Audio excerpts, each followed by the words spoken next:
ఈరోజు మా ఊర్లో సంవత్సరానికి ఒకసారి జరిగే మా ఊరు అమ్మవారి పండగ బాబాయ్. ఈ అమ్మవారి పండగ అంటే అసల మామూలుగా ఉండదు. 9 రోజుల పండగ.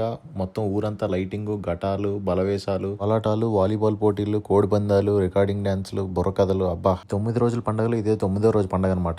ఈ వీడియో లాస్ట్ వరకు చూడండి బాబాయ్. బుర్రకథలు మొత్తం మా ఊర్లో 5 స్టేజ్లు పెట్టారు. 5 స్టేజ్ల దగ్గర ప్రోగ్రాంలు ఎలా జరుగుతున్నాయో చూపిస్తాను.